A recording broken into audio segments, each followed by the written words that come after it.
Salam jumpa saudara-saudari sekalian. Dalam edisi khusus kali ini, saya akan mengajak saudara-saudari sekalian untuk menelusuri siapa saja paus yang pernah menginjakkan kaki di bumi Indonesia kita tercinta ini. Ternyata ada 3 paus, saudara-saudari sekalian. Pertama, Paus Paulus ke-6, kedua, Paus Yohanes Paulus kedua, dan terakhir Paus Fransiskus. Mari kita telusuri jejak para paus kita saat mereka berkunjung ke tanah air kita ini. Paus yang pertama kali mengunjungi Indonesia ialah Paus Paulus ke-6. Sebelum kedatangan beliau, Presiden pertama kita, Soekarno, terlebih dahulu bertemu dengan beliau dalam lawatannya ke Tahta Suci Vatikan pada tanggal 12 Oktober 1964. Lawatan ini adalah kali ketiga Presiden Soekarno mengunjungi Vatikan setelah sebelumnya bertemu dengan Paus Pius ke-12 di tahun 1956 dan Paus Yohanes ke-23 di tahun 1959.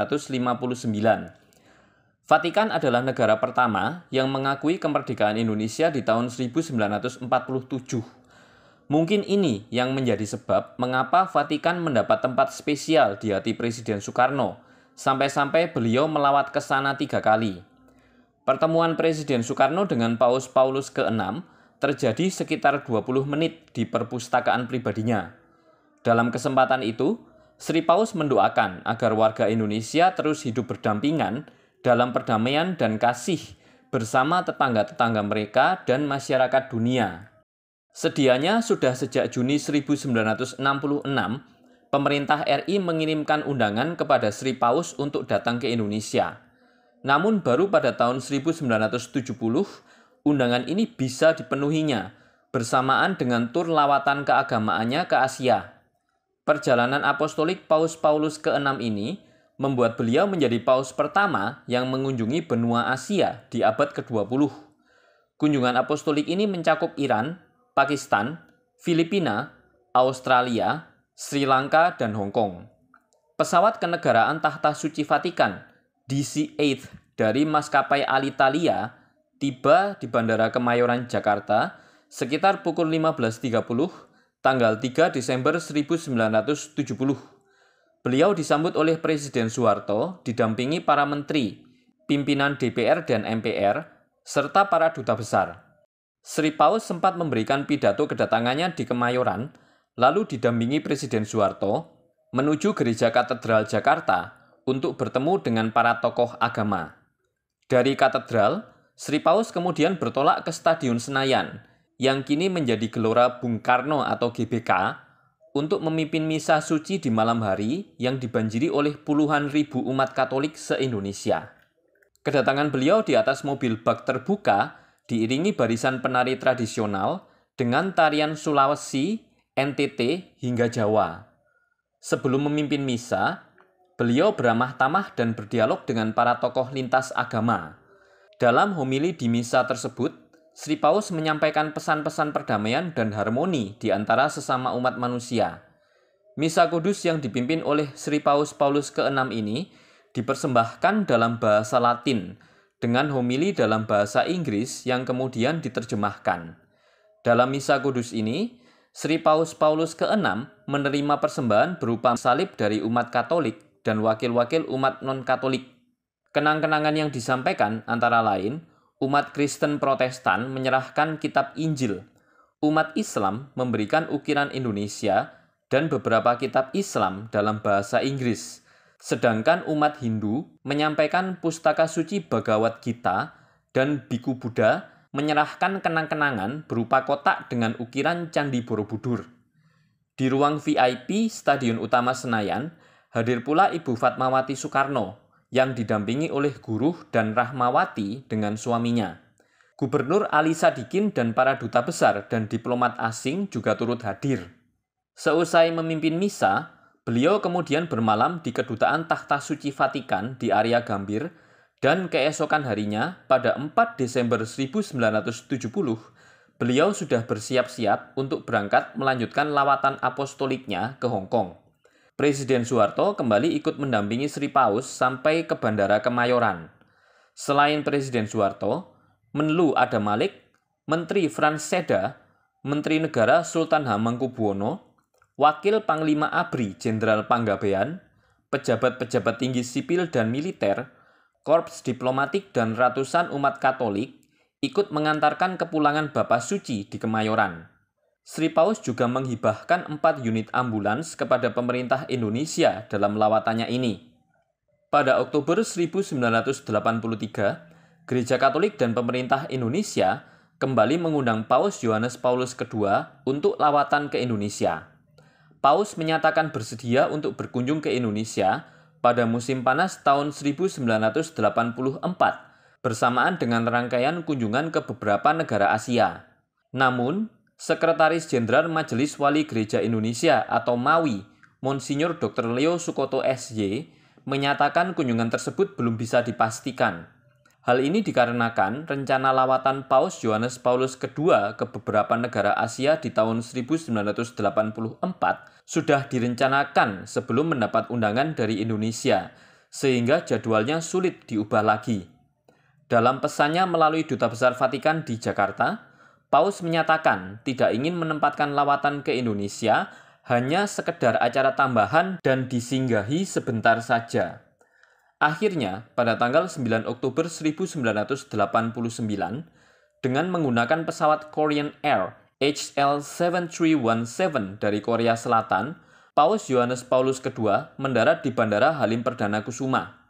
Ada kebiasaan unik Paus Yohanes Paulus II yang dilakukan, yaitu mencium tanah di semua negara yang pernah dikunjungi sebagai tanda kecintaannya pada tanah yang didatanginya. Dan hal ini dilakukannya pula begitu mendarat di Indonesia. Jadwal lawatan Paus Yohanes Paulus II di Indonesia dimulai dengan pertemuan 4 mata dengan Presiden Soeharto di Istana Merdeka Jakarta. Paus menyatakan kekagumannya pada dasar negara Pancasila serta toleransi masyarakat Indonesia terhadap sesama umat beragama. Dari sore hingga malam hari, Paus Yohanes Paulus II memimpin Misa Kudus di Stadion Utama Senayan. Perayaan Misa Kudus ini dipadati oleh lebih dari 100.000 umat Katolik. Dalam homilinya yang diterjemahkan dari bahasa Inggris ke bahasa Indonesia oleh Monsinyur Leo Sukoto SY, Paus berharap umat menjadi putra bangsa dan warga negara Indonesia yang baik. Keesokan harinya, Paus Yohanes Paulus II tiba di Bandara Adi Sucipto, Yogyakarta pada pukul 9.35. Paus akan memimpin Misa Kudus di lapangan Dirgantara, Akademi Angkatan Udara atau AAU Yogyakarta. Misa Kudus yang dihadiri sekitar 150.000 orang ini berlangsung hingga pukul 12.57, ditandai dengan persembahan paduan suara yang membawakan 2 buah lagu Polandia. Setelah dari Yogyakarta, Paus Yohanes Paulus II kembali ke Jakarta karena sore harinya akan melakukan pertemuan dengan para tokoh umat beragama Indonesia, Menko Kesra Suparjo Rustam, dan Mendikbud Fuad Hasan. Pertemuan berlangsung di Sasono Adiguno, Taman Mini Indonesia Indah. Dalam pertemuan ini, Paus mengatakan salah satu tantangan utama yang dihadapi Indonesia modern adalah tantangan membangun masyarakat harmonis dari banyak unsur berlainan. Paus Yohanes Paulus II tampak terkesan akan kehadiran ribuan anak-anak yang mengeluh-elukan kedatangannya di depan gereja Santa Katarina TMII. Paus mendekati kerumunan anak-anak dan memberikan salam kepada mereka. Paus juga menyempatkan diri untuk berdoa sejenak di dalam gereja yang sudah dipadati umat. Ia juga membubuhkan tanda tangan di pintu masuk gereja. Setelah itu, Paus melakukan kegiatan menanam pohon perdamaian berupa beringin atau Ficus benyamina. Hari ketiga lawatannya ke Indonesia, Paus Yohanes Paulus II memulai kunjungannya di Indonesia Timur. Beliau tiba di Maumere, Dili pada pukul 14.15 waktu setempat. Karena landasan terbang di Maumere tidak mampu didarati pesawat jet BAE 146 yang membawanya dari Jakarta, Paus berganti pesawat Hercules TNI AU. Kedatangannya disambut oleh Menkeu JB Sumarlin sebagai wakil pemerintah pusat, serta Gubernur NTT Hendrik Fernandes dan Pangdam Udayana Maijen Sintong Panjaitan selaku tuan rumah. Paus Yohanes Paulus II memimpin Misa Kudus di Gelora Samador Maumere pada sore harinya. Misa Kudus dihadiri lebih dari 150.000 umat Katolik Flores. Mereka datang dari seluruh daratan Flores dan pulau-pulau lainnya di seluruh NTT. Keuskupan-keuskupan di Sulawesi, Ambon, dan Papua juga mengirimkan wakil-wakilnya. Pada hari keempat lawatannya, pukul 10.05 waktu setempat, pesawat Hercules C-130 Auri yang membawa Paus Yohanes Paulus II mendarat di Bandara Komoro, Dili. Paus Yohanes Paulus II disambut oleh Menhankam LB Murdani, Gubernur Timor Timur Karaskalao, Monsinyur Belo, Monsinyur G. Manteiro, Monsinyur A. Painratu. Pukul 10.35 waktu setempat, Paus melakukan pemberkatan Katedral Immaculata Concepcio melalui upacara singkat, diakhiri dengan penandatanganan prasasti sebagai tanda peresmian pemakaian katedral. Di lapangan Tasitolu, Dili, kehadiran Paus Yohanes Paulus II dimulai dengan kirap keliling dengan jeep CJ7 terbuka sebelum perayaan Ekaristi. Misa Agung mulai dilakukan sekitar pukul 11.30 yang dihadiri sekitar 250.000 orang. Gubernur Timor Timur Karaskalao menyampaikan bahwa kedatangan Paus Yohanes Paulus II merupakan kunjungan kegembalaan yang tidak berkaitan dengan politik, karena Paus sendiri yang berkeinginan mengunjungi wilayah Timor Timur. Pada Kamis malam, dari Halim Perdana Kusuma, Paus langsung menuju kampus Unika Atmajaya Jakarta untuk bertemu dengan cendekiawan dan generasi muda Katolik. Selain itu, Paus juga menandatangani prasasti dan meresmikan gedung Karol Wojtyła. Di hari terakhir kunjungannya, pada pukul 12.15, Paus Yohanes Paulus II memimpin Misa Kudus yang dihadiri sedikitnya 100.000 peserta dari 5 keuskupan di Sumatera, yaitu Medan, Pangkal Pinang, Padang, Palembang, Tanjung Karang. Misa Kudus dilaksanakan di lapangan Tuntungan, 21 km baradaya Medan. Pada malam harinya, Sri Paus berpamitan dengan Presiden Soeharto dan Ibu Tien Soeharto di Istana Negara. Pertemuan berlangsung di ruang Jepara selama 20 menit, yang digunakan untuk bertukar pikiran. Sri Paus mengucapkan terima kasih atas sambutan masyarakat Indonesia selama lawatan 6 harinya. Rasa terima kasih juga ditujukannya kepada pers, media cetak, dan elektronik yang ikut menyemarakkan kegiatan lawatannya di Indonesia. Tak lupa, Paus juga menyampaikan terima kasih kepada para petugas keamanan dan awak penerbangan yang telah menjaga dan membawanya kemana-mana. Setelah itu, Sri Paus mengadakan pertemuan dengan para uskup dan para panitia penyambutan Konferensi Wali Gereja Indonesia atau KWI di Kedutaan Vatikan, Jakarta. Panitia KWI menghadiahkan sebuah lukisan wajah Paus Yohanes Paulus II di atas kulit kambing. Sementara dari Keuskupan Agung Jakarta, lukisan wajah Paus yang terbuat dari bulu kambing. Pemimpin tertinggi umat Katolik sedunia dan Kepala Negara Vatikan, Paus Yohanes Paulus II, meninggalkan Jakarta pada Sabtu pagi, 14 Oktober 1989. Paus melanjutkan perjalanan lawatannya ke Mauritius dengan pesawat DC-10 Garuda dari Bandara Halim Perdana Kusuma, Jakarta. Setelah hampir 35 tahun kunjungan terakhir pemimpin tertinggi umat Katolik ke Indonesia, Paus Fransiskus dikabarkan akan melakukan lawatan ke Indonesia pada tanggal 3-6 September 2024. Kunjungan ini merupakan bagian dari lawatan 12 hari Paus Fransiskus ke 4 negara, yaitu Indonesia, Timor Leste, Papua Nugini, dan Singapura. Dalam rangkaian lawatan ke Asia Pasifik yang dijadwalkan pada 2-13 September 2024, Indonesia akan menjadi negara pertama yang dikunjungi Paus Fransiskus.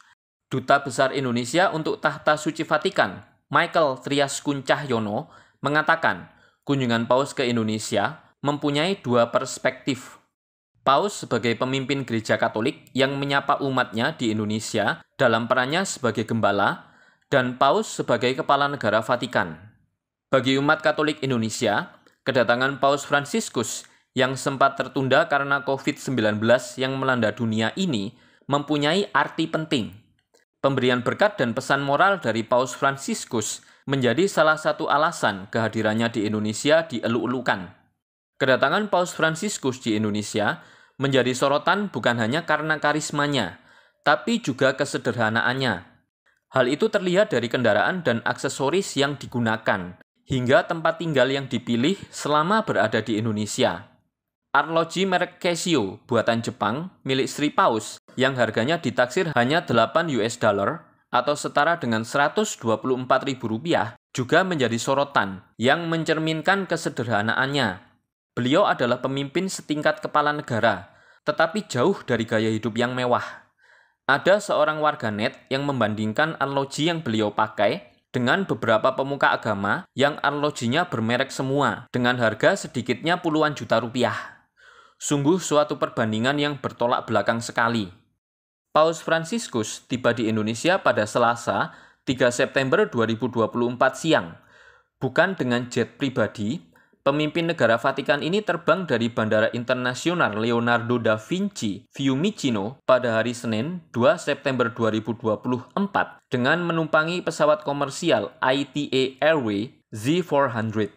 Sejumlah menteri hadir untuk penyambutan kedatangan tamu negara tersebut, yakni Menteri Agama Republik Indonesia, Yakut Kholil Koumas, Dewan Pertimbangan Presiden RI, Gandhi Sulistianto, dan Duta Besar Indonesia untuk Tahta Suci, Michael Trias Kuncahyono. Kemudian, turut hadir juga perwakilan Vatikan, seperti Uskup Agung Jakarta, Kardinal Ignatius Suharyo, Ketua Konferensi Wali Gereja, Antonius Subianto Bunyamin, Duta Besar Tanah Suci untuk Indonesia, Uskup Piero Pipopo, Sekretariat Kedutaan Tanah Suci Vatikan, Pastor Michael Andrew Paulovich, Ketua Panitia Kunjungan Apostolik Paus Fransiskus ke Indonesia, Ignatius Jonan. Setelah menempuh perjalanan belasan jam, rombongan Paus Fransiskus akhirnya tiba di Bandara Soekarno-Hatta, Tangerang, Banten, pada tanggal 3 September 2024 pukul 11.25. Alih-alih menggunakan mobil mewah dengan sistem keamanan mutakhir, Paus Fransiskus justru menaiki mobil Toyota Innova Zenix warna putih berplat SCV-1 yang sudah disiapkan. SCV merujuk pada status Civitatis Vaticanae alias negara kota Vatikan. Bagi Paus Fransiskus, ia lebih memilih naik mobil yang kebanyakan dipakai oleh masyarakat Indonesia. Selama berada di Indonesia, Sri Paus juga memilih menginap di kantor Kedubes Vatikan Jakarta, sementara rombongannya menginap di hotel. Pilihan Sri Paus untuk tidak naik mobil mewah dan hotel mewah selama di Indonesia mendapat beragam respons positif dari masyarakat. Banyak yang kagum dengan gaya hidup beliau yang sudah berusia 87 tahun asal Argentina ini.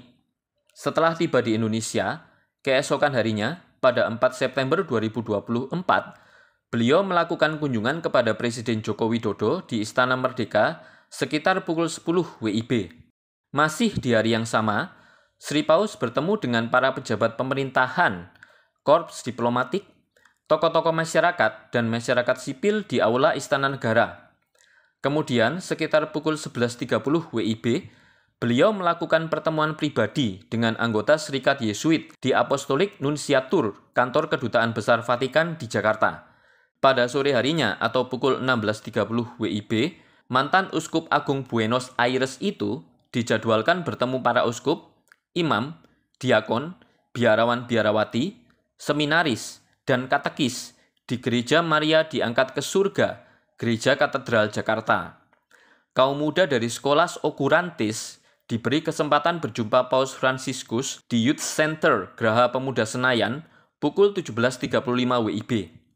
Pada 5 September 2024, Paus Fransiskus menghadiri interreligious meeting atau pertemuan dengan para tokoh antar agama di Masjid Istiqlal Jakarta sekitar pukul 9 WIB, disusul dengan pertemuan dengan penerima manfaat organisasi amal di Kantor Konferensi Wali Gereja Indonesia atau KWI. Setiba di GBK, Paus Fransiskus menaiki kendaraan taktis maung sekitar pukul 16.27 WIB. Sebelum Misa Akbar dimulai, Paus yang tiba di kompleks GBK menggunakan Toyota Kijang Innova Zenix berwarna putih disambut oleh Presiden Joko Widodo. Selain itu, Paus juga disambut oleh Menteri Koordinator Kemaritiman dan Investasi Luhut Binsar Panjaitan, Kapolri Jenderal Listio Sigit Prabowo, dan Panglima TNI Jenderal Agus Subianto. Paus Fransiskus menaiki maung untuk berkeliling stadion dan menyapa umat. Untuk diketahui, maung merupakan kendaraan militer buatan industri dalam negeri, yakni PT Pindad. Maung yang ditumpangi Paus Fransiskus telah dimodifikasi. Antusiasme umat tampak begitu besar menyambut Sri Paus di GBK. Sri Paus pun berkeliling di Stadion Madya dengan mobil maung berkelir putih tersebut. Puluhan ribu jemaat langsung menyanyikan yel-yel, "Viva il Papa! Viva il Papa! Viva Papa Francesco! Welcome to Indonesia, Papa Francesco! Bienvenido, Papa Francesco!" Bunyi yel-yel yang dipekikkan puluhan ribu umat di Stadion GBK. Pekikan yel selamat datang itu tampak membuat Paus Fransiskus bahagia. Dia terlihat tersenyum sambil melambaikan tangan ke arah peserta misa. Di tengah yel-yel sambutan umat, Paus Fransiskus sempat berhenti beberapa kali untuk memberkati anak-anak. Sri Paus mengajak anak-anak untuk menghampirinya saat maung berhenti. Anak-anak itu lalu digendong oleh pengawal untuk mendekati Sri Paus. Sri Paus kemudian memberkati anak-anak itu. Dalam homilinya saat Misa Agung di Stadion Utama Gelora Bung Karno, Jakarta, yang disampaikan dalam bahasa Spanyol di hadapan sekitar 80 ribuan umat Katolik pada Kamis 5 September 2024, Sri Paus menekankan pesan mengenai pentingnya umat untuk tidak mudah menyerah dan selalu percaya bahwa mereka selalu memiliki kesempatan untuk bangkit setelah gagal. Ia juga berpesan agar Indonesia tidak pernah lelah untuk menebarkan jala demi merawat keberagaman dan kerukunan untuk berjalan bersama demi kebaikan masyarakat. Doa umat dalam Misa Suci Paus Fransiskus dibacakan dalam berbagai bahasa daerah. Pembaca doa umat juga terlihat mengenakan pakaian adat. Mereka lalu naik ke panggung utama. Nampak ada yang mengenakan pakaian adat Jawa hingga Papua. Mereka secara bergantian memanjatkan doa dengan bahasa daerah masing-masing. Doa yang dipanjatkan diantaranya untuk para pemimpin negeri supaya memperjuangkan kebaikan, keadilan, dan kedamaian bangsa. Ada juga doa untuk umat Katolik supaya selalu teguh dalam iman membangun masa depan. Penampilan Lyodra Ginting, jebolan Indonesian Idol, juga mencuri perhatian. Lyodra tampil dengan mengenakan pakaian adat Batak Karo yang didominasi warna merah hitam dan uis gatip yang biasa digunakan perempuan Karo sebagai penutup kepala. Sebelum Sri Paus tiba, dia membawakan Make a Channel of Your Peace atau biasa dikenal dengan Prayer of Saint Francis. Setelah misa selesai, dia membawakan lagu The Prayer untuk mengiringi pulangnya Paus Fransiskus dari GBK. Lagu ini dibawakannya bersama penyanyi penyandang disabilitas Anton Jamaica Cafe. Dia kemudian tampil bersama para romo membawakan lagu Doa Kami atau Doa Bagi Bangsa. Dia juga sempat membawakan lagu Sang Dewi di akhir penampilannya. Lyodra merasa beruntung bisa berjabat tangan dan mendapat berkat langsung dari Paus Fransiskus usai membawa persembahan ke atas altar. Beliau adalah sosok yang selalu membela orang-orang yang tersakiti, yang selalu menyerukan perdamaian di seluruh dunia tanpa memandang suku bangsa dan agama, tulis Lyodra dalam Instagramnya. Paus menutup jalannya Misa Akbar dengan mengucapkan doa berkat kepada umat yang hadir di Stadion GBK dan Madya. Ia kemudian didorong menggunakan kursi roda menuju patung Bunda Maria yang berada di sisi kiri altar sambil diiringi lagu pujian. Paus memandang lalu memegang kaki patung Bunda Maria sebelum turun dari altar. Paus juga sempat melambai-lambaikan tangan dan membuat tanda salib di depan altar. Setelah turun dari altar, Paus tampak melayani satu persatu umat yang meminta berkat dan doa. Paus juga membagi-bagikan rosario kepada umat yang memenuhi sisi kiri altar. Paus kemudian masuk ke dalam Innova Zenix menuju Kedutaan Besar Vatikan yang menjadi tempatnya menginap selama di Jakarta. Di hari keempat lawatannya, 6 September 2024, tiba saatnya Sri Paus harus meninggalkan Indonesia untuk melanjutkan lawatan apostoliknya ke Papua Nugini. Beliau tiba di Bandara Suta pukul 10 WIB diiringi oleh pengawalan. Beliau naik mobil Toyota Innova Zenix berwarna putih. Sesampainya di terminal VIP, beliau disambut dengan antusias oleh warga yang berada di terminal VIP Bandara Suta.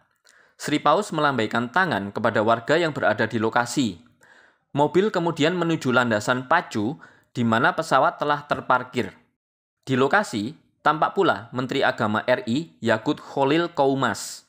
Menak kemudian menyalami Paus Fransiskus saat turun dari mobilnya. Mereka berbincang dengan hangat. Sri Paus kemudian melewati karpet merah yang telah disiapkan menuju pesawat. Sebelum naik, beliau menyalami sejumlah orang yang mengantarnya, di antaranya Uskup Agung Jakarta, Ignatius Kardinal Suharyo Hardjoatmodjo, Ketua Konferensi Wali Gereja Indonesia atau KWI, Monsinyur Antonius Subianto Bunyamin. Beliau juga menyalami dan memberkati petugas bandara. Mereka mencium tangan Paus secara bergantian. Setelahnya, beliau naik pesawat Garuda Indonesia. Pesawat Garuda yang ditumpangi beliau kemudian bersiap lepas landas dari Bandara Suta menuju Papua Nugini. Demikianlah edisi khusus Katolik kita kali ini. Kita akan berjumpa lagi di edisi-edisi khusus berikutnya. Berkah dalam.